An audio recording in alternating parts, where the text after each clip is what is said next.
You ever felt like your doctor just doesn't get you? It can be frustrating when you're not being heard. And trust me, you're not alone in this. We're going to share with you the real reasons behind our decision to fire our doctor, and we promise you'll want to stick around for the lessons we learned and how you too can safely do this. Firing a doctor, it's one that should not be taken lightly. Sometimes it's necessary. Yeah, sometimes it is, and you have to take several things into consideration, but sometimes you have to do that for your own good health. Yeah, it's difficult, and we're going to show you exactly why we made that difficult decision or choice to let our doctors go. Yeah. Yeah, I think it all starts with when you look at the medical system itself. One of our mentors calls it the medical mill. And it's so true because all they do is just turn people in and out, and they throw Band-Aids at symptoms. Yes. And I think a lot of us forget that at the end of the day, the practice is a business. They need to make a profit. Yeah. A nonprofit type of organization where it's doing the good for the people. And I understand you have to pay doctors and staff and for the building and all that stuff, but they still need a profit to make money.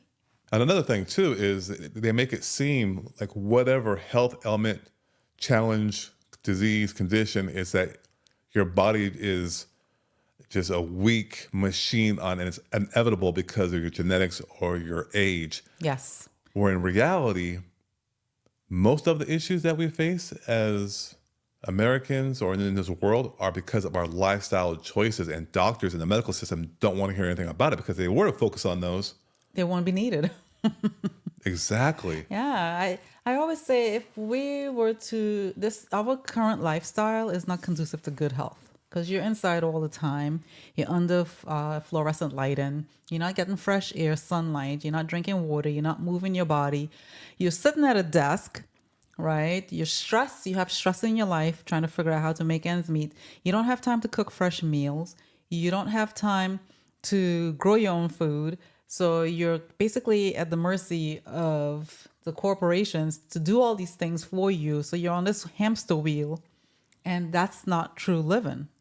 Yeah, so you're not doing the things that you're supposed to be doing. Right. And so you walk in with a metaphorical crutch into the system, become a member of the mill, and we're wanting them to fix our issues based upon the decisions we made in our life. Correct. And you bring your children to the same thing, and they're conditioned and they're raised to think the same way, and the cycle just continues on and on and on. Yeah, and it starts at an early age too, from when you first give your baby some food.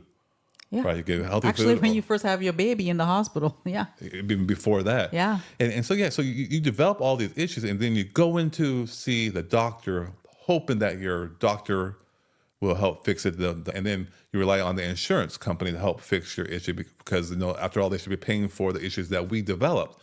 But furthermore, you go in and we faced it. Just the lack of communication with the doctor would seem so just distant. Distant, in a rush, not focused on you. Oh, almost to the point where they're uninterested and just dismissive. Correct.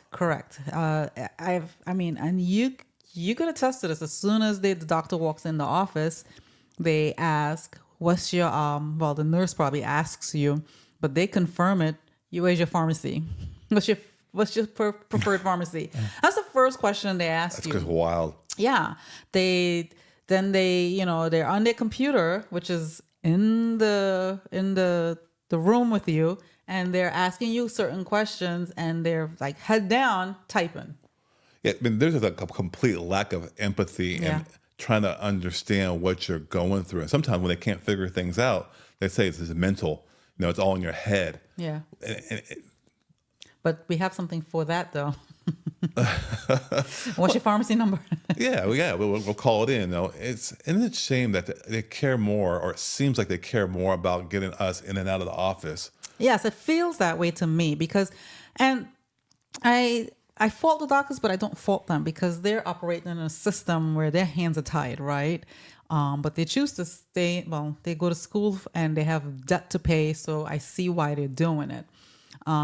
but they're in there and they have to align themselves with that type of methodology, and they operate in that system. So they are not empathetic. They don't know what questions to ask. So No. they have this list of questions they were told to ask you, Yeah. and that's it. It's their ecosystem. And hey, I have high blood pressure, so let me give a water pill. Yeah. I have high cholesterol, right? Let me give you a statin drug. And so it's just nothing more than a checklist of things you're feeling. I'm just going to throw medicines at you without really understanding why you may be having a high blood pressure, understanding why you are, have higher cholesterol in your body. Or you have anxiety, Yeah. right?